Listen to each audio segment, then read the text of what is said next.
atau juga dikenal dengan suratul Masad atau dikenal dengan suratul Tabbat. Surah ini membicarakan tentang keluarga yang sangat dan teramat sangat jahat, Abu Lahab dan istrinya Arwa bintu Harbin, atau kunyahnya disebut dengan Ummu Jamil. Allah Subhanahu wa taala berfirman, Tabbat yada abi lahabi wa tab, ma aghna anhu maluhu wa ma kasab, sayasla naran dhata lahab, wa imra'atuhu hammalatal hatab, fi jidiha hablum mim masad. Sebelum saya jelaskan tentang tafsir daripada ayat suratul Masad kalimat per kalimat, sebagaimana biasa kita akan menjelaskan tentang asbab dari turun suratul Masad ini.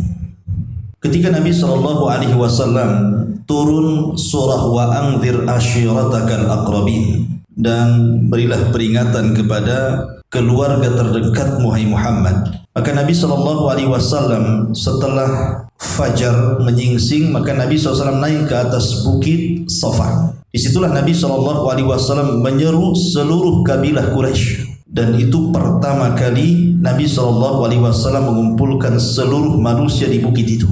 Dan kita tahu bahwa orang-orang Quraisy sangat percaya dengan Rasul, sebab dari kecil akhlak Rasul sudah diketahui orang-orang Quraisy, Shadiqul Amin. Sehingga ketika kemudian Rasul naik ke bukit Safa dan berteriak memanggil-manggil manusia, maka menjadi penasaran bagi mereka. Datanglah manusia berkumpul di bukit Safa yang tidak bisa hadir mengutus orang. Maka mulai Nabi SAW meyakinkan tentang akhlak dia di hadapan orang-orang Quraisy ketika itu. Kata Nabi SAW, ara'aitum, bagaimana pendapat kalian, in kana min wara'i hadzal jabal, kalau di belakang bukit ini disyaratkan kepada Gunung Abi Kubais yang sekarang jadi istana raja, khailun musabbihukum wa mumassikum, ada tentara kuda yang sangat besar yang akan menyerang kalian di sore dan pagi hari kalian. Kalau saya katakan ini, percaya enggak kalian? Maka serentak orang-orang mengatakan, ma jarabna alaika kadiba, kami tidak pernah melihat ada kedustaan pada dalam lisanmu. Artinya dari sampai sini mereka masih yakin dengan Rasul, percaya dengan Rasul. Ketika Nabi SAW mulai mengajak manusia ke dalam tauhid dan mengatakan, ya ayyuhan nas qulu la ilaha illallah tuflihu, dalam riwayat qulu la ilaha illallah tamliku bainal arabi wal a'jam, wahai manusia, katakanlah bahwa tidak ada sesembahan yang berhak disembah kecuali Allah, maka kalian akan selamat, bahkan kalian akan menguasai bangsa Arab secara keseluruhan, bahkan bangsa non-Arab. Ketika di tengah-tengah Nabi SAW mendakwahkan dakwah tauhid, rupanya di tengah-tengah orang-orang Quraisy itu ada pamannya, Abu Lahab. Tiba-tiba dia berteriak dan mengatakan, tabban laka ya Muhammad sa'iral yawm, celaka wahai engkau Muhammad seluruh hari ini, alihadza jama'tana, oh untuk ini kau kumpulkan kami semua. Kemudian mulailah Abu Lahab mencaci maki Nabi SAW di hadapan manusia. Tentu Nabi SAW memiliki akhlak yang baik. Laqad kana lakum fi Rasulillahi uswatun hasanah wa innaka la'ala khuluqin 'adzim. Kalau Nabi SAW tidak mau membantah orang yang mencacinya, apalagi pamannya, maka Nabi hanya bisa diam saja. Akan tetapi bagaimanapun, man 'ada li waliyan faqad adzantuhu biharbin, barang siapa yang musuh waliku, kata Allah, maka dia telah mengumandangkan perang bersamaku. Allah tidak tinggal diam, karena innallaha yudafi'u 'anil ladzina amanu, Allah akan berusaha menolong orang-orang yang beriman. Maka Allah turunkan Jibril. Ketika itu turun Jibril kepada Nabi SAW. Kemudian Jibril membacakan ayat suratul Masad di telinga Rasul.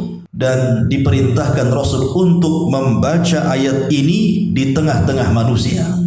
Tiba-tiba Nabi SAW setelah Abu Lahab diam, kata Nabi SAW, A'udzu billahi minasyaitonir rajim, tabbat yada abi lahab wa tab. Tabbat yada abi lahab wa tab. Tabbat artinya kecelakaan, kerugian. Yada seluruh amalan Abi Lahab. Karena amal itu dalam bahasa Arab diibaratkan tangan. Karena yang banyak beramal itu kan tangan. Artinya seluruh amalan Abi Lahab dari atas kepala sampai kaki, tabbat, semuanya hancur. Subhanallah. Kalimat tabba itu kalimat mukjizat bahasa Arab. Termasuk mukjizat bahasa Arab itu adalah kalimat tabba. Bagaimanapun antum membalik kalimat itu artinya sama. Antum mau baca tabba, antum mau baca batta, sama saja artinya. Karena tabba artinya khasir, kerugian. Kalau tabbat artinya juga sama. Jadi mau dibolak-balikun pun sama saja artinya. Kecelakaan, kerugian, seluruh amal Abi Lahab. Watab, di sini ada penguat, dan pasti rugi. Ma'agna anhu maluhu wa ma kasab. Ma'agna, tidaklah bermanfaat bagi Abi Lahab hartanya dan seluruh keturunannya. Sayasla naran dzata lahab, bahkan dia akan dimasukkan ke dalam api yang menyala. Wa imra'atuhu, dan wanita Abi Lahab, istrinya Arwa bintu Harbin juga sama. Hammalatul hatab, pembawa kayu bakar. Fi jidha hablum min masad, yang di lehernya terdapat sabut dari kelapa. Ma'asyiral muslimin yang dimuliakan Allah Azza wa Jalla, ketika Nabi SAW membacakan ayat ini kan ayat yang pertama kali didengar oleh orang-orang Quraisy. Sebelumnya orang-orang Quraisy tidak pernah mendengar Al-Quran. Inilah surat pertama yang didengar oleh orang-orang Quraisy masalahnya. Dan orang-orang Quraisy menyangka bahwa Nabi SAW sedang membacakan penggalan syair, bukan Al-Quran, karena mereka tidak pernah mendengar Quran.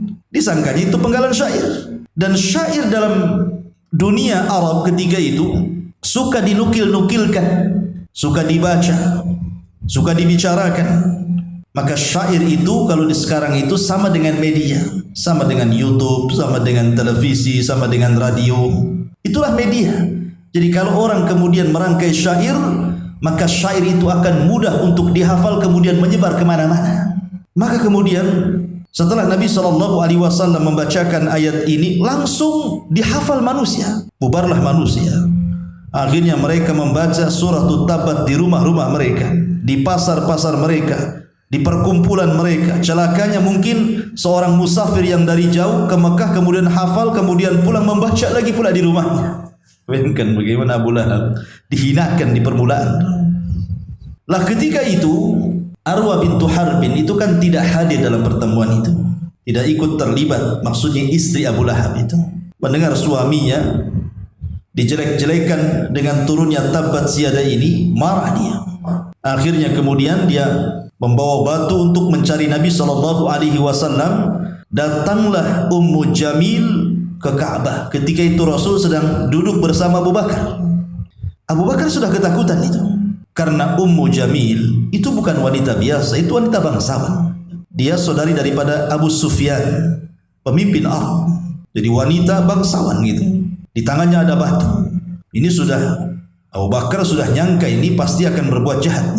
Subhanallah. Ketika Nabi SAW tepat berada di hadapan Ummu Jamil ini, istri daripada Abu Lahab, Allah butakan matanya. Ummu Jamil tidak melihat Rasul, yang dilihat Abu Bakar di sampingnya saja.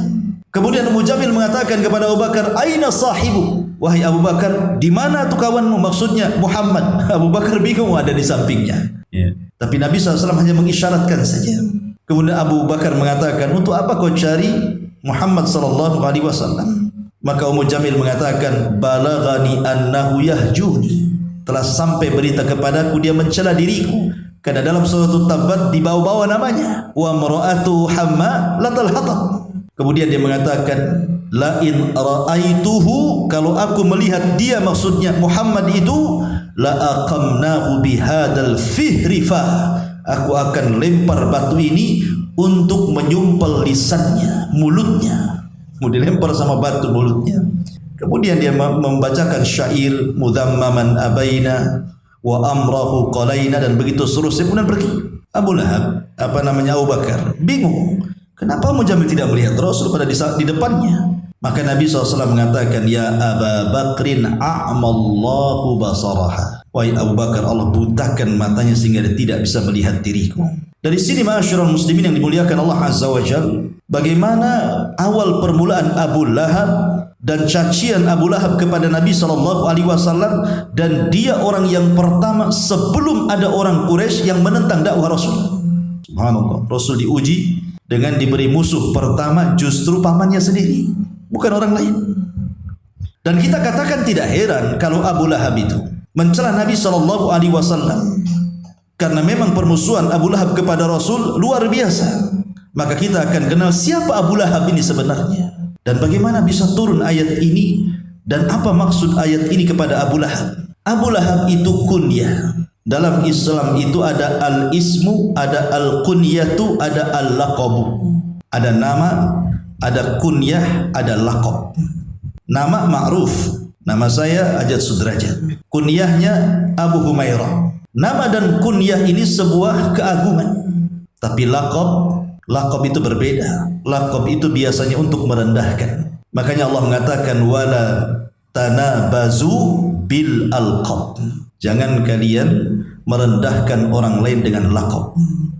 Laqab, orangnya pendek akhirnya si pendek, ya gitu ya. Orangnya gemuk si bulat. Nah itu laqab itu. Orangnya pincang ya si pincang. Itu enggak boleh merendahkan orang itu kalau laqab itu. Tapi kalau kunyah ini kebanggaan. Orang Arab kalau membanggakan diri maka dia akan mengkunyah dirinya. Maka Abu Lahab itu kunyah. Kenapa disebut Abu Lahab? Ikhtalafal ulama berselisih pendapat kenapa Abu Lahab diberikan kunyah dengan Abu Lahab. Namanya kan bukan Abu Lahab. Namanya Abdul Uzza ibn Abdul Muttalib ibn Hashim ibn Abdul Manaf. Itu namanya Abdul Uzza. Adapun Abu Lahab itu kunyah. Kenapa disebut Lahab? Lahab itu kan cahaya yang keluar dari api. Kalau antum nyalakan api kemudian terang, itu disebut lahab. Kenapa disebut itu? Karena Abu Lahab itu orangnya ganteng. Orangnya ganteng, orangnya bersih, dan orangnya kaya. Kalau dia pakai kendaraan, dia tidak mau mengendarai kendaraan yang biasa. Dia pasti pakai kendaraan yang bagus, unta merah gitu ya. Kalau dia berpakaian, tidak mau dia asal-asalan pakaian itu, maka dia akan memakai pakaian terindah. Dan dia menjaga ketampanannya. Mungkin kalau zaman sekarang ini bolak-balik masuk salon lah gitu. Abu Lahab itu. Iya. Jadi Abu Lahab itu karena betul-betul menjaga penampilannya, makanya orang-orang menyebutnya Abu Lahab. Itulah kunyah daripada Abi Lahab. Namanya Abdul Uzza ibn Abdul Muttalib. Paman Nabi SAW itu semuanya 10. Paman Nabi SAW itu semua 10. Dan 10 ini putra daripada Abdul Muttalib. Banyak anaknya Abdul Muttalib, 10 orang. Dan ada kisahnya. Jadi Abdul Muttalib itu disebut sahibu ma'i Zamzam. Abdul Muttalib itu adalah pemilik air Zamzam. Karena ketika Abdul Muttalib ini tidur di sekitar Mekah, tiba-tiba bermimpi. Dalam mimpinya dia melihat burung sedang mematuk-matuk pasir di tengah padang pasir. Tiba-tiba burung ini bicara dalam mimpinya dan mengatakan, ya Abdul Muttalib, ta'al khuna Zamzam fala tandam ihfar az-Zamzam. Jadi kata burung ini kepada Abdul Muttalib, ya Abdul Muttalib, kemari, di sini ada air Zamzam. Engkau tidak akan menyesal. Galilah di sini ada air Zamzam.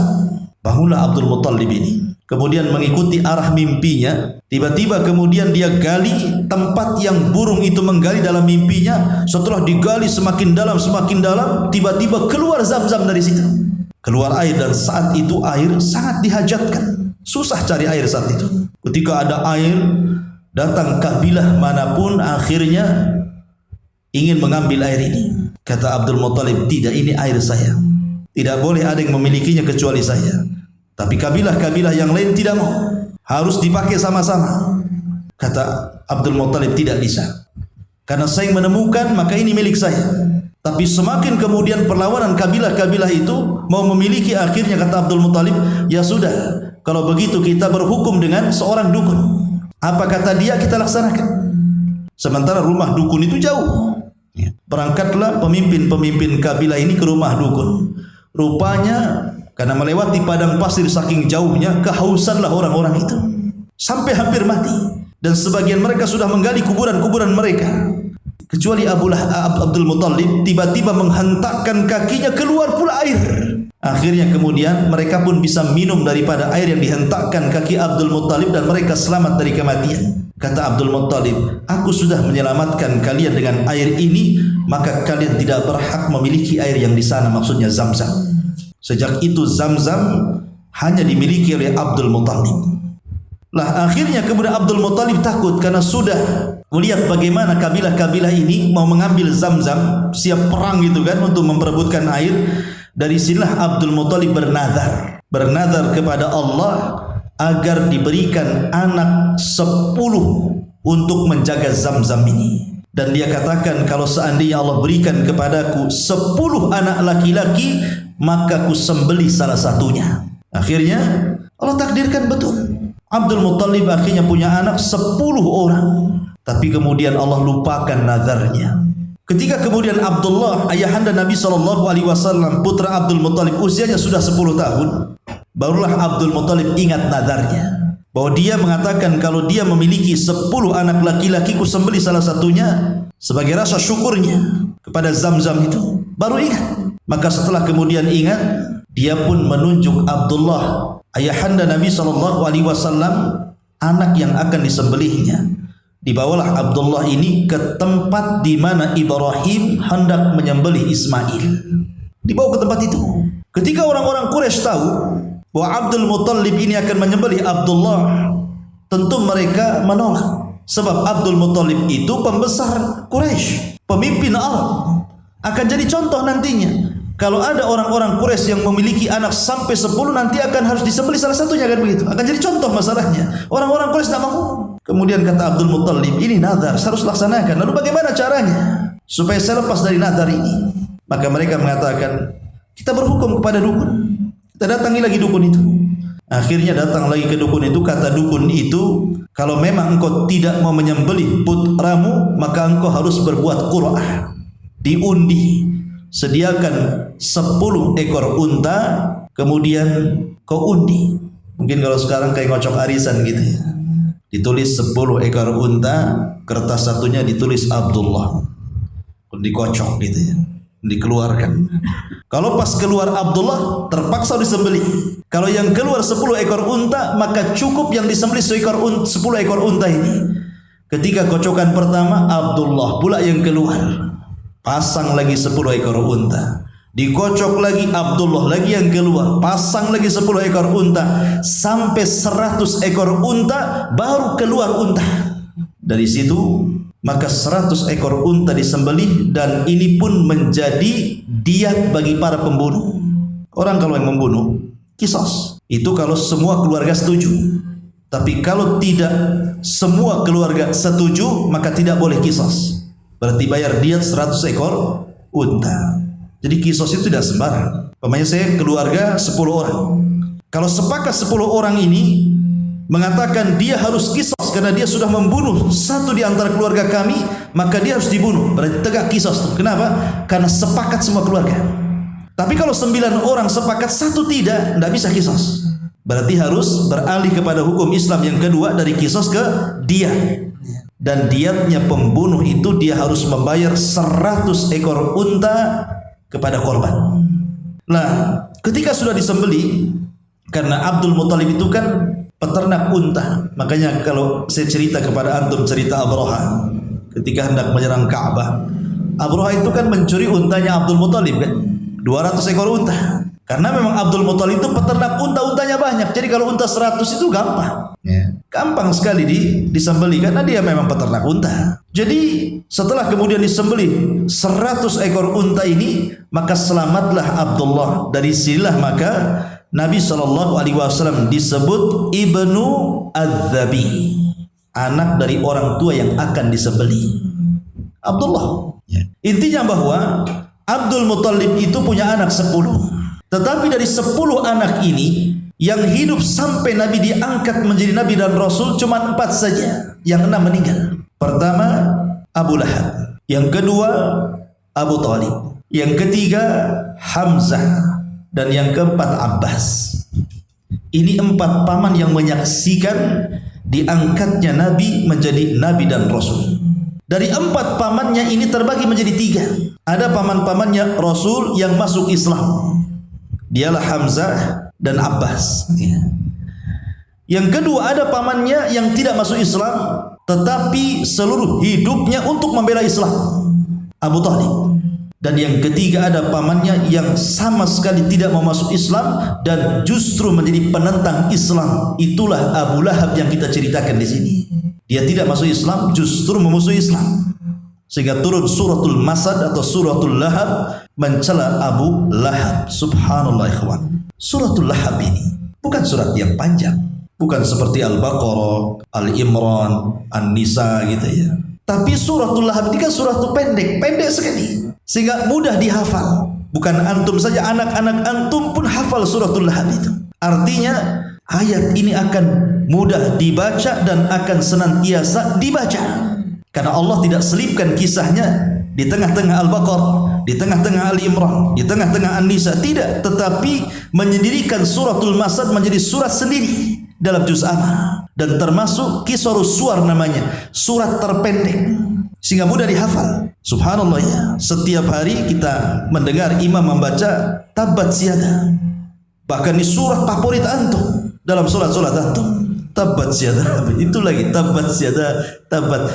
Berarti menunjukkan bahwa Abu Lahab itu dicela setiap hari sejak zaman Rasul sampai hari ini. Bahkan sampai kiamat dibangkitkan, karena surat ini akan sering dibaca dibandingkan surat-surat yang lainnya. Juga Abu Lahab, subhanallah ya. Dan kaidah Al-Quran, ikhwan, kata para ulama, siapapun yang dicela dalam Al-Quran pasti akan diakhiri dengan su'ul khatimah. Siapapun yang dicela dalam Al-Quran akan diakhiri kehidupannya su'ul khatimah. Ketika Abu Jahal dicela dalam Al-Quran, ketika turun surat kepada Abu Jahal karena hendak menunjang Rasul saat sujud, Allah Subhanahu wa taala berfirman, "Ara'aita alladhi yanha 'abdan idza shalla? Ara'aita in kana 'alal huda?" Tidakkah kau lihat seorang hamba yang melarang orang untuk salat? Maksudnya melarang Abu Jahal yang sedang salat Nabi sallallahu alaihi wasallam. Bagaimana kalau dia lebih berpetunjuk dibandingkan dia? Ayat ini kan turun kepada Abu Jahal. Ketika ayat ini mencela Abu Jahal mati su'ul khatimah. Al-Walid ibn Mughirah dicela dalam suratul Mudaththir, di mana Allah Subhanahu wa taala mengatakan, "Dzarni wa man khalaqtu wahida wa ja'altuhu malam mamduda wa banina syuhuda," sampai kepada sauslihi saqar, kami akan masukkan dia ke neraka saqar. Ayat ini turun kepada siapa? Al-Walid ibn Mughirah, dan Al-Walid ibn Mughirah mati su'ul khatimah. Sama dengan ayat ini Abu Lahab. Ketika Allah cela Tabbat Yada Abi Lahab wa Tab, sampai mati Abu Lahab tidak dapat hidayah. Padahal dia pamannya tuh, ya kan? Ma'asyiral muslimin yang dimuliakan Allah Subhanahu wa taala, Abu Lahab namanya adalah Abdul Uzza. Abdul Uzza, Uzza itu patung. Karena ada patung-patung yang disembah orang-orang jahiliyah, Lata, Uzza, Manat, Khubal. Itu kan patung-patungnya jahiliyah itu. Lah Uzza itu salah satu patung yang dituhankan.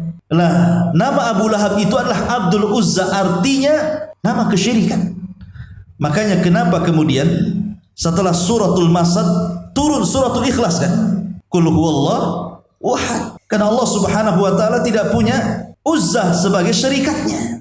Dan Al-Quran sendiri tidak mencantumkan nama aslinya. Allah tidak mengatakan Tabbat Yada Abil Uzza wa Tab. Harus kan begitu? Itu kan nama aslinya. Tapi Al-Quran menyebutkan kunyahnya, Tabbat Yada Abi Lahab wa Tab. Kenapa? Sebab Allah tidak mau ada nama kesyirikan dalam Quran. Karena Abdul Uzza nama syirik, hamba Uzza, sementara Allah Subhanahu wa taala tidak punya syarikat dengan Uzza. Walam yakun lahu kufuwan ahad. Makanya Allah tidak mau nama kesyirikan ada dalam Quran. Makanya Allah tidak menyebut nama aslinya Tabbat Yada Abil Uzza, tetapi Allah ambil kunyahnya, Tabbat Yada Abil Lahab wa Tab. Faedah yang kedua, ketika Allah Subhanahu wa taala tidak menyebut namanya, hanya menyebut kunyahnya, cerita Abu Lahab tidak sampai di zaman itu saja, tapi akan datang dan lahir Abu Lahab yang semisal dengan Abu Lahab di zaman itu sampai hari ini, bahkan sampai kiamat dibangkitkan. Abu Lahab bukan satu, Abu Lahab banyak. Yang menentang dakwah Rasul itu akan banyak. Maka siapapun yang menentang dakwah Rasul, kita katakan dia Abu Lahab. Dia Abu Lahab. Tapi kalau seandainya Allah Subhanahu wa taala tidak menyebutkan kunyahnya, hanya menyebutkan namanya Tabbat Yada Abil Uzza wa Tab, berarti ketika Abil Uzza meninggal, sampai di sini ceritanya. Tidak akan ada Abil Uzza lagi. Tapi ketika menyebutkan kunyahnya, maka akan lahir Abu Lahab yang semisal dia sampai hari ini, bahkan sampai kiamat dibangkitkan. Itulah faedahnya. Ma'asyiral muslimin yang dimuliakan Allah Azza wa Jalla. Abu Lahab ini memiliki istri namanya Arwa bintu Harbin. Arwa bintu Harbin ini sekali lagi dia saudari daripada Abi Sufyan. Saudari daripada Abi Sufyan. Abu Sufyan ma'ruf pemimpin Arab. Bahkan dia yang memimpin tentara orang-orang musyrik melawan Rasul di mana? Di Uhud. Dan menang. Menang dia. Rasul kalah. Tetapi kekalahan Nabi SAW bukan aib. Makanya ketika terjadi perdebatan antara Imam Al-Baqillani dengan pemimpin Romawi, pemimpin Nasrani, pemimpin Romawi mengatakan kepada Imam Al-Baqillani, apakah Nabi kalian berperang? Kata Imam Baqillani, ya berperang. Apakah menang dalam peperangan? Ya, menang dalam peperangan. Apakah juga kalah? Ya, kalah. Bagaimana mungkin Nabi kalah, katanya. Itu. Harusnya Nabi itu menang, kan ada mukjizat dia. Kata Al-Baqillani kepada Raja Nasrani mengatakan, lalu bagaimana dengan Isa? Kenapa bisa disalib? Bagaimana mungkin Nabi disalib? Gitu. Dibalik kan gitu. Ya, kan? Artinya menang kalah itu watilkal ayyam nudawiluha bainan nas. Hari itu kan berputar. Kadang susah, kadang senang, kadang tertawa, kadang menangis, kadang berkumpul, kadang berpisah, kadang menang, kadang kalah. Itu kan tabiat manusia seperti itu. Ya, bukan sebuah aib. Nah di sini Abu Sufyan itu pemimpin Arab, orang kaya, tajir. Nah saudarinya namanya Arwa bintu Harbin menikah dengan Abu Lahab karena Abu Lahab sekali lagi orangnya ganteng, ya, orangnya parlente bahasa kita, pakai baju bagus, kendaraan bagus, karena dia kaya masalahnya. Dan di zaman itu orang kaya menikah dengan orang kaya, walaupun berbeda suku kan. Abu Lahab ini dari Bani Abdul Manaf. Bukan, sementara Arwa bintu Harbin dari Bani Mahzum, dari kabilahnya Abu Jahal. Tetapi menikah Abu Lahab dengan Arwa bintu Harbin dan dua-duanya menjadi musuh Nabi SAW, bahkan simbol permusuhan antara syirik dan tauhid. Abu Lahab dan Arwa bintu Harbin. Dan tidak ada satu surat yang khusus membicarakan satu keluarga yang memusuhi Nabi SAW kecuali Abu Lahab. Tabbat yada Abi Lahab wa tab ila akhiril ayat. Ma'asyiral muslimin yang dimuliakan Allah Subhanahu wa taala. Bagaimana bentuk permusuhannya? Nabi SAW dikisahkan dalam sebuah hadis. Imam Bukhari meriwayatkan sebuah hadis dari Rabi'ah ibn Ibad. Jadi Rabi'ah ini suatu ketika masa jahiliyah belum masuk Islam. Rabi'ah ini menceritakan. Jadi suatu ketika dia berada di pasar, dilihatnya Nabi SAW sedang berdakwah kepada orang-orang pasar. Dalam riwayat sedang berdakwah di tengah-tengah jemaah haji di musim haji. Nabi SAW berteriak, "Qulu la ilaha illallah, qulu la ilaha illallah, katakan la ilaha illallah, katakan la ilaha illallah, tuflihu, kalian akan selamat." Abu Lahab ini melempari kerikil dari belakang sampai mengenai punggung Rasul sambil mengatakan, la tusaddiquhu fa innahu kadzib. Jangan kalian benarkan, ucapannya itu dusta. Maka orang-orang kemudian mengatakan kepada Rabi'ah, siapa orang ini dan siapa yang melemparinya? Maka dia mengatakan, yang satu adalah keponakannya Muhammad dan yang satu adalah pamannya yang melemparinya, dan mengatakan jangan kau benarkan karena dia dusta. Tantangan dakwah, ikhwan. Kalau yang mengatakan dusta itu orang lain mungkin ringan, tapi kalau yang mendustakan pamannya sendiri, apa kata orang? Oh, pamannya sendiri mengatakan dusta, apalagi kami, gitu bahasanya kan. Ya. Ini kan tantangan awal dakwah Nabi SAW. Sampai tidak cukup dari itu, Abu Lahab itu selalu bawa kotoran, kemudian diletakkan di tangga rumah Nabi SAW setiap hari. Nabi tersakiti dengan kotoran unta itu. Setiap hari diletakkan di tangga itu. Sampai kadang Nabi SAW bersedih. Sampai suatu ketika dia berteriak dan mengatakan, apakah tetangga yang seperti ini yang berlaku kebaikan kepada tetangganya? Karena di zaman itu manusia suka menghormati tetangga walaupun jahiliyah. Apakah begini menjadi seorang tetangga, kata Nabi SAW? Maka terdengarlah keluhan Nabi SAW kepada Hamzah ketika itu. Dan Hamzah itu asadullah. Dia kalau berburu, yang diburu bukan kijang gitu, yang diburu macan, yang diburu singa gitu, maka disebut asadullah gitu ya. Ketika dia mendengar seperti itu, marah dia. Padahal ketika itu dia belum masuk Islam. Hamzah itu belum masuk Islam. Tetapi melihat keponakannya dihinakan oleh keluarganya sendiri, Abu Lahab, marah dia. Diambilnya kotoran itu, dicarinya Abu Lahab, kemudian setelah ketemu dilemparkan ke kepalanya. Apa seperti ini kau jadi tetangga yang baik, katanya. Wa ana ala dini Muhammad, sementara aku berada di agama Muhammad. Padahal dia belum masuk Islam, tapi sudah mengatakan seperti itu karena saking jengkelnya gitu kan. Ini penghinaan masalahnya. Walaupun belakangan Hamzah kemudian masuk Islam. Ya. Intinya bahwa Abu Lahab seperti itu. Cukup sampai di sini tidak. Bahkan ketika perang Badar, Abu Lahab ini kan pengecut. Dia tidak ikut dalam perang Badar bersama orang-orang musyrik. Dia nyewa orang untuk berangkat ke Badar. Kamu saya bayar, kau ikut sana perang lawan Muhammad itu. Jadi sampai seperti itu. Cukup sampai di sini tidak. Abu Lahab itu kan punya putra. Putra-putra beliau itu ada 4. Utbah ibn Abi Lahab. Kemudian Utaibah ibn Abi Lahab. Kemudian Mu'tab ibn Abi Lahab. Dan yang terakhir perempuan namanya Zurrah bintu Abi Lahab. Lah 2 putra Abi Lahab ini, Utbah dan Utaibah, itu menikahi 2 putri Nabi SAW sebelum beliau diangkat jadi Nabi dan Rasul. Salah satu di antara mereka menikahi Ruqayyah, putri Rasul, dan yang lainnya menikahi Ummu Kulthum. Dia sebenarnya kemuliaan ya kan. Utbah dan Utaibah menikah 2 putri Rasul. Tetapi Allah Subhanahu wa ta'ala takdirkan keduanya belum menggauli keduanya. Hanya dinikahkan, kemudian keduanya safar ke Syam dalam rangka untuk berniaga. Lah, ketika mereka berada di Syam, Utbah dan Utaibah ini, disitulah Nabi SAW diangkat menjadi Nabi dan Rasul. Mereka tidak tahu. Sepulangnya mereka, tiba-tiba keduanya sudah melihat permusuhan ayahnya dengan Nabi SAW.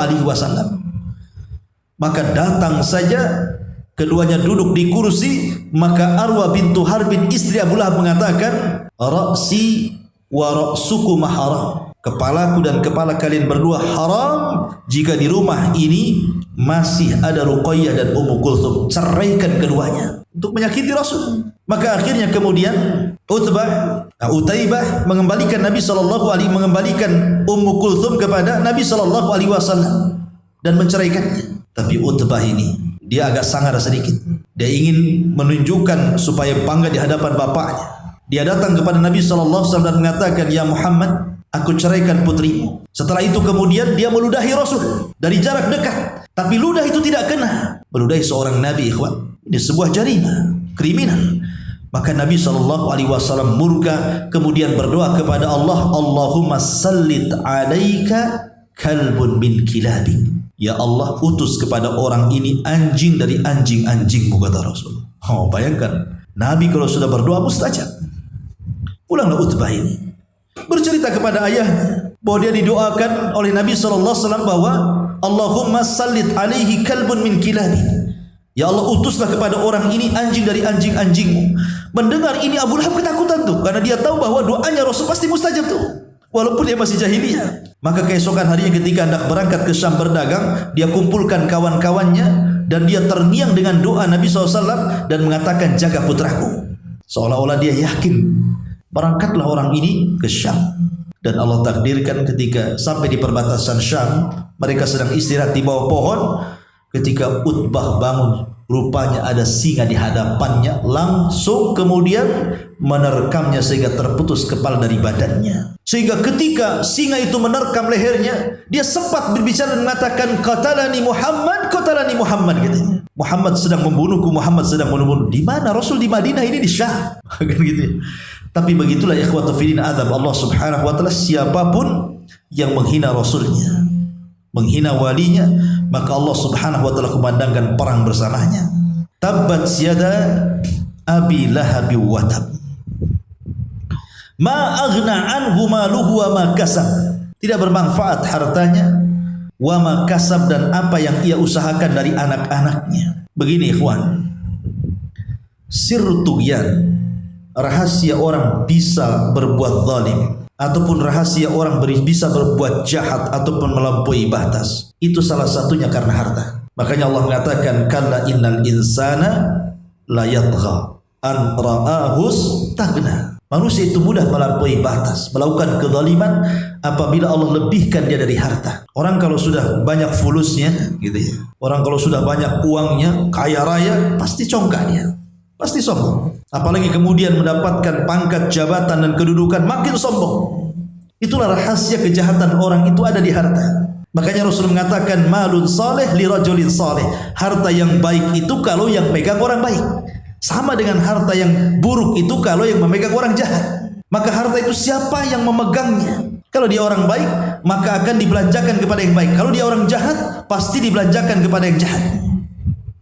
Abu Lahab ini, seluruh kekayaannya digunakan untuk memusuhi Nabi SAW. Makanya ketika kemudian manusia membicarakan soal dia, ma sayasla narun dzata lahab, bahwa dia akan dimasukkan ke neraka yang menyala-nyala apinya, dia kumpulkan sahabat-sahabatnya dan mengatakan, in kana ma qala Muhammadun la sadiq, kalau seandainya apa yang dikatakan Muhammad itu benar, saya akan dimasukkan ke dalam neraka yang menyala-nyala. Tenang saja, hartaku banyak, katanya.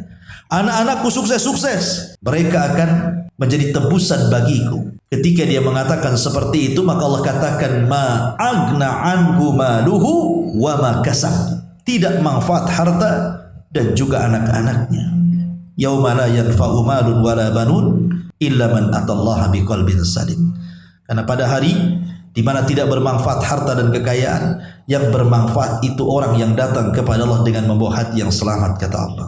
Ma aghna anhu maluhu wa ma kasab. Saya selana rong dzatalah. Saya selana rong dzatalah, bahwa Abu Lahab sudah dipastikan akan masuk ke neraka yang menyala-nyala. Artinya bahwa ini vonis dari Allah. Maka ketika kita katakan Abu Lahab di neraka, boleh, karena Allah yang mengatakan saya selana rong dzatalah. Tapi orang-orang yang tidak diponis, jangan kemudian kita ponis, karena memfonis orang masuk neraka bukan hak wewenang kita. Makanya di zaman Bani Israel ada dua orang bersaudara. Yang satunya ahli ibadah, yang satunya ahli maksiat. Yang ahli ibadah tiap hari ngasih nasihat, tobatlah kau udah kelamaan maksiat, katanya. Tetapi dia tidak mau tobat juga. Sampai akhirnya karena tiap hari nasihati, marahlah si kawan yang maksiat ini dan mengatakan, apakah Allah sengaja mengutus kamu untuk menjadi raqib? Maksudnya mengawasi aku terus, gitu ya. Sampai pada waktunya orang yang baik ini terpeleset lisannya dan mengatakan, illam tatub, kalau kau tidak bertobat, wallahi demi Allah, bersumpah pula dia kepada Allah, la yaghfirullahu lahu aw la yunjika minan nar. Allah tidak akan mengampuni dosamu, bahkan Allah tidak akan keluarkan kamu dari api neraka. Memponis orang dengan neraka dia. Akhirnya keduanya meninggal. Yang ahli ibadah Allah masukkan ke neraka, yang ahli maksiat Allah pula masukkan ke surga. Kenapa? Karena yang ahli maksiat sebelum meninggal dia bertobat. Yang ahli ibadah dia tidak mencabut kata-katanya yang melewati batas takdir Allah Azza wa Jalla. Akhirnya dia masuk ke neraka gara-gara dosa lisannya. Enggak boleh kita memponis orang masuk neraka. Karena itu ponis itu hak Allah. Sama dengan mengatakan fulan kafir, tidak boleh. Kecuali yang dikafirkan oleh Al-Quran dan Sunnah. Seperti Al-Quran mengatakan Yahudi kafir, ya kita katakan Yahudi kafir. Seperti mengatakan Nasrani kafir, ya kita katakan Nasrani kafir. Karena Quran yang mengatakan lam yakunil ladzina kafaru min ahlil kitab, kan itu. Tapi kalau Quran dan Sunnah tidak mengkafirkan, jangan coba-coba mengkafir kafirkan orang. Karena manhaj kita bukan manhaj takfir. Maka ketika Allah mengatakan saya selana rang dzata lahab, maka kita katakan Abu Lahab di neraka. Enggak apa-apa, karena ada ayatnya. Kemudian Allah mengatakan wa mar'atuhu hammalatal hatab. Arwa bintu Harbin itu kan istri daripada Abu Lahab, tapi Quran tidak menyebutkan wa zaujatuhu. Harusnya kan wa zaujatuhu. Istri dalam bahasa Arab itu zaujah. Kalau imra'atun itu wanita, wanita bisa siapa saja. Kenapa Al-Quran mengistilahkan dengan kalimat imra'ah, bukan zaujah? Tentu ada maksudnya. Sama ketika Allah Subhanahu wa taala menyebutkan istri Lut dan istri Nuh menggunakan kalimat imra'ah, Daraballahu masalan lilladzina kafaru ra'ata Nuhin wa ra'ata Lut. Tidak disebut zaujatun Nuh atau zaujatul Lut kan? Kenapa? Karena keduanya sebenarnya tidak pernah ada ketenangan di rumah itu. Lain dengan Nabi SAW. Qul ya ayyuhan nabi qul li azwajika wa banatika wa nisa'il muslimin, kan itu ya.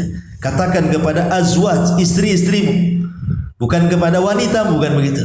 Kenapa? Karena Nabi SAW dan istri-istrinya itu dalam rumah itu ada mawaddah, ada sakinah, ada rahmah. Tapi ketika Al-Quran itu menyebut kalimat imra'ah, berarti sebenarnya di dalam rumah tangga Abu Lahab itu tidak ada mawaddah, tidak ada sakinah, tidak ada rahmah. Sama dengan keluarga Lut dan keluarga Nuh. Karena dua istri ini semua kufur. Nuh istrinya kufur, Lut istrinya kufur. Tidak ada mawaddah lagi. Lah sebenarnya antara Abu Lahab dengan Ummu Jamil atau Arwah bintu Harbin itu tidak harmonis keluarganya, selalu bertengkar, itu maksudnya. Apalagi di luar. Makanya Allah Subhanahu wa taala tidak menyebutkan wa zaujatuhu, tetapi Allah menyebutkan wa mra'atuhu. Ya. Wa mra'atu seolah-olah bukan istrinya, wanita lain, padahal itu istrinya kan itu. Menunjukkan bahwa sebenarnya keluarga Abu Lahab itu tidak ada ketenangan di dalam rumah itu. Mereka ribut terus. Karena kalau keluarga ikhwan sudah tidak beres, pasti persoalan di luar tidak akan beres. Coba antum kalau bertengkar dengan istri antum, pusing antum. Pusing enggak? Atau senang? Jadi lagi. Pasti pusing lah kan. Bertengkar dengan istri pusing. Pasti akan mempengaruhi pekerjaan, mempengaruhi muamalah dan begitu seterusnya. Makanya Allah Subhanahu wa taala kemudian menyebutkan wa mra'atuhu, di sini menunjukkan adanya kekompakan antara suami istri. Kalau antum baca suratul Tahrim, di situ kan ada macam-macam keluarga. Ada keluarga itu istrinya baik, suaminya jahat. Seperti Asia bintu Muzahib, istrinya baik, tapi suaminya Fir'aun, jahat.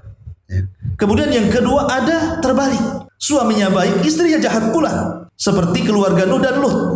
Istrinya berkhianat kepada keduanya. Maksud berkhianat di sini bukan selingkuh, bukan, tapi tidak beriman kepada kenabian dan kerasulan suaminya, sehingga kufur. Kemudian ada keluarga yang dua-duanya baik, keluarga Nabi SAW. Tapi ada juga yang dua-duanya jahat, seperti keluarga Abu Lahab ini. Dua-duanya jahat, suaminya jahat, istrinya pun jahat. Begitulah Allah Subhanahu wa taala mengatakan al-khabithatu lil khabithin. Wanita-wanita jahat itu untuk laki-laki yang jahat juga. Tapi laki-laki yang baik untuk wanita yang baik. Wat-tayyibina lit-tayyibat, wat-tayyibat lit-tayyibin gitu. Dibolak-balik, lupa. Yang jelas bahwa Allah mengatakan wa mra'atuhu hammalatal hatab. Dan istri Abu Lahab maksudnya Arwah bintu Harbin atau kunyahnya Ummu Jamil adalah pembawa kayu bakar. Ada yang mengatakan bahwa kalimat pembawa kayu bakar ini dibawa kepada makna hakikat, ada juga dibawa kepada makna majaz. Adapun dibawa kepada makna hakikat, memang dia nyuruh orang untuk mengambil pohon-pohon yang berduri, seperti pohon bidara itu kan banyak durinya tuh. Pohon bidara itu durinya banyak. Dan di zaman itu jarang orang pakai sandal. Sandal itu mahal di zaman itu. Mereka kalau pakai sandal itu untuk safar saja. Jadi kebanyakan mereka nyeker gitu. Sama ketika antum masih kecil, masih SD lah gitu. Kadang-kadang lebih sayang sepatunya dibandingkan kakinya, dijinjing gitu. Gitu. Jadi ini mana lebih sayang sepatunya daripada kakinya. Kalau becek itu kadang-kadang dilepas dijinjing pula gitu. Kakinya gak sayang dia lebih sayang sepatunya. Nah di zaman, apalagi di zaman Rasul gitu kan, sandal sepatu itu sesuatu yang sangat berharga sekali. Sehingga kalau umpamanya berjalan itu tanpa sandal, tiba-tiba kemudian di situ ada pohon-pohon berduri di malam hari, pasti akan tersakiti dengan itu. Lah itu kerjaannya Ummu Jamil tuh, menyakiti Nabi SAW. Ataupun makna majaz. Maksudnya di sini hammalatal hatab, di sini artinya kesana kemari mengadu domba, menyebarkan gosip, mungkin bahasa kitanya. Dan perempuan kalau sudah gosip itu luar biasa. Berita di sini sudah sampai ke Batam Center, dari Batam Center sudah sampai ke Batu Haji, dari Batu Haji nyebrang pula ke Tanjung Pinang. Kan begitu ya, gosipnya perempuan. Tapi zaman dulu mungkin gosipnya agak lama nyebarnya. Kenapa? Karena belum ada WA, belum ada Instagram, belum ada Facebook ya kan. Jadi lama gitu nyebar gosip tuh lama, dari mulut ke mulut, dari telinga ke telinga. Tapi zaman sekarang ini nggak usah nunggu minggu bulan buat gosip, nulis status langsung tersebar hari ini gosipnya itu. Subhanallah ya. Itulah yang dikatakan dalam hadis Nabi Shallallahu Alaihi Wasallam. Wa rajulun yakdzib hatta balagal ufuq, katanya. Seorang laki-laki yang berdusta sampai dustanya ini melambung ke ufuk sana. Kan ada yang diadab. Ketika Nabi SAW kemudian melihat adab kubur, ada orang yang kemudian diterlentangkan, kemudian berdiri orang yang membawa pisau berbentuk cerulit itu. Kemudian orang ini digantung, kakinya di atas, kepalanya di bawah. Setelah itu dimasukkan cerulitnya kan, disobek sampai ke tengkuknya. Kemudian diganti sebelah kirinya, disobek sampai ke tengkuknya. Kemudian dicongkel matanya, disobek sampai ke tengkuknya, sampai rusak wajahnya. Sehingga Rasul mengatakan, "Mahadan, kenapa azabnya orang ini? Ngeri kali," kata Rasul. Kata Jibril, karena dia ketika di dunia dia berdusta sampai kedustaannya melambung ke ufuk. Maksudnya kedustaannya itu sampai kemana-mana. Di zaman Rasul menyebarkan dusta itu tidak mudah kan, karena bagaimanapun kalau tidak ada media, hanya dari orang ke orang, mulut ke mulut kan mungkin berhari-hari baru menyebar. Tapi di zaman sekarang untuk menyebar sebuah kedustaan 1 detik kita copy paste itu sudah kemana-mana tuh. Ya. Jadi hadis ini memang paling cocok dengan di zaman sekarang ini dibandingkan di zaman dulu prakteknya. Kembali bahwa pekerjaan dari Arwah bintu Harbin itu adalah menyebar fitnah. Apalagi dia orang berduit, dia orang kaya, dia orang terpandang. Tentu punya pasukan, mamah nggak mungkin tidak punya pasukan. Dia bisa sanggup bayar. Tolong kau buat gosip tentang Muhammad. Katakan Muhammad begini-begini. Kamu nih saya bayar. Kau ngomong begitu, mengadu domba ke sana kemari. Hammalatul hatab, pembawa kayu bakar. Dibakarnya orang-orang itu supaya memburuk-burukan Nabi Shallallahu Alaihi Wasallam. Bahkan dia punya perhiasan kalung di lehernya.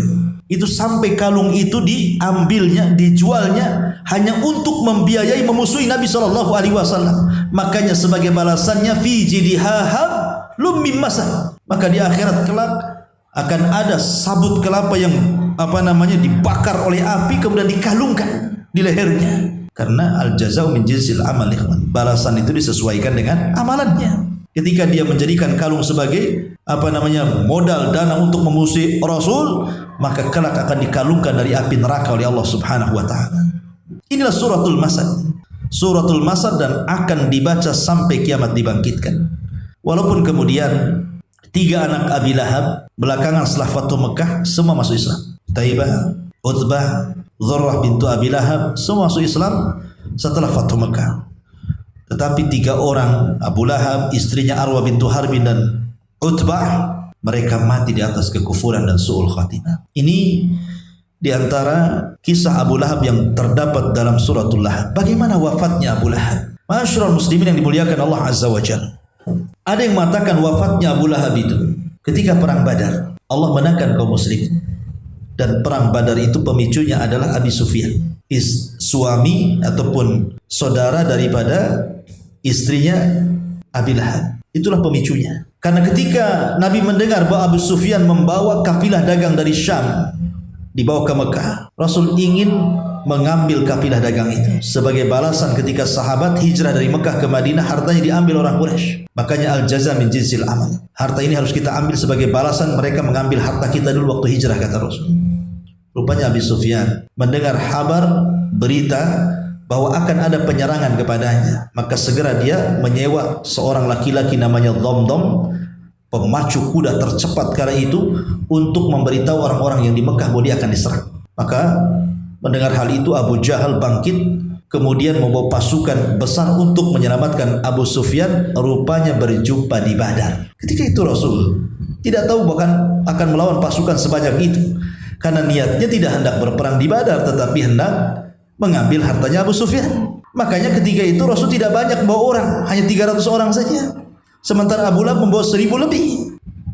Maka Nabi SAW wajar kalau seandainya di malam hari ketika keesokan harinya terjadi perang Badar, ada kekhawatiran manusiawi sehingga dia berdoa kepada Allah Subhanahu wa taala, intahlik hadil isabah falan tu'bad abada. Ya Allah, kalau kau hancurkan kelompok yang sedikit, kau tidak akan ada yang menyembah lagi. Akhirnya Allah Subhanahu wa taala kirim bantuan, 5.000 malaikat turun dipimpin Jibril, dan mereka hanya bisa dilihat oleh orang kafir tetapi tidak bisa dilihat kaum muslimin. Tunggang langgang orang kafir mengalami kekalahan, 70 orang kena tawanan. Salah satu yang berhasil melarikan diri adalah Abu Sufyan. Selamat dia. Dia lari ke Mekah. Sampai di Mekah berjumpa dengan Abu Lahab, kemudian menceritakan kekalahan di Badar dan mengatakan bahwa ketika kami perang, pasukan Muhammad itu tiba-tiba datang dari arah mana saja. Ada yang berkuda-kudanya warna putih dengan jubah yang sangat putih, di tangannya pedang, macam-macam cerita. Kami pun dibuat tunggang langgang. Nah, di samping Abu Lahab ini ada budaknya Abbas ibn Abdul Muttalib. Dia masuk Islam tapi menyembunyikan keislamannya. Tapi spontan dia mengatakan, itulah malaikat yang menolong nabinya, katanya. Marah Abu Lahab. Dia ngomong di sampingnya. Ketika dia ngomong di sampingnya, marah Abu Lahab, ditamparnya budaknya Abbas ibn Abdul Muttalib sampai tersungkur. Kemudian dia pergi melapor kepada majikannya. Ketika itu Abbas tidak ada, yang ada istrinya Fadl, Ummu Fadl. Marah Ummu Fadl, budaknya ditempeling sama Abu Lahab, diambilnya kayu, dicarinya Abu Lahab. Kurang ngajar, budak saya ditampar dia, katanya. Akhirnya setelah ketemu Abu Lahab, dipentung kepalanya sampai berdarah. Ada yang mengatakan sebab lukanya ini yang menjadikan kematiannya. Tapi ada juga yang mengatakan bahwa Abu Lahab terkena penyakit semacam taun, wabah. Ini semacam corona di zaman sekarang mungkin ya. Ketika dia hendak safar berdagang, tiba-tiba kemudian dia melemah di tengah jalan dan meninggal. Jasadnya dibiarkan 3 hari sehingga membusuk. Maka orang-orang mengatakan kepada putra-putranya, kenapa kau tidak urus jenazah bapak? Tapi putra-putranya pun tidak berani mengambilnya karena sudah busuk 3 hari. Akhirnya terpaksa dikuburkan dengan cara dirajam, dilempari batu sampai numpuk. Itulah kuburannya. Lihat bagaimana Allah Subhanahu wa taala hinakan Abu Lahab dengan kematian su'ul khotimah dan cara penguburan yang luar biasa dihinakan. Sama dengan Abu Rughal. Abu Rughal itu adalah petunjuk ataupun yang menunjuk jalannya Abraha ke Ka'bah. Jadi Abraha ini kan lewat ke Taif. Orang-orang Taif kaget. Dia dikhawatirkan Abraha menyerang Taif, sementara di Taif itu ada Ka'bah, patungnya Lata yang disembah oleh orang-orang Taif. Kata orang Taif kepada Abraha, ya Abraha, kamu jangan menyerang Ka'bah kami. Yang kau maksudkan bukan Ka'bah kami, maksudnya Ka'bahnya Lata. Yang kau maksudkan di sana Ka'bahnya, katanya. Aku akan berikan petunjuk jalan kepadamu. Maka diutuslah seorang laki-laki namanya Abu Rughal untuk menunjukkan Abraha ke tempat Ka'bah. Berangkat Abraha dengan Abu Rughal ini. Di tengah jalan Abu Rughal kemudian meninggal karena dia sudah mengkhianati bangsa Arab, menunjuk jalannya Abraha menuju Ka'bah. Maka sampai hari ini kuburan Abu Rughal itu dilempari batu. Pengkhianat gitu kan. Itulah kematiannya seperti itu. Lah Abu Lahab itu juga sama, dikubur dengan cara dilempari batu, kayak orang dirajam. Ya. Maka dari sini menunjukkan bahwa betapa ngerinya kematian Abu Lahab, dan itu balasan bagi orang yang menghina Nabi sallallahu alaihi wasallam.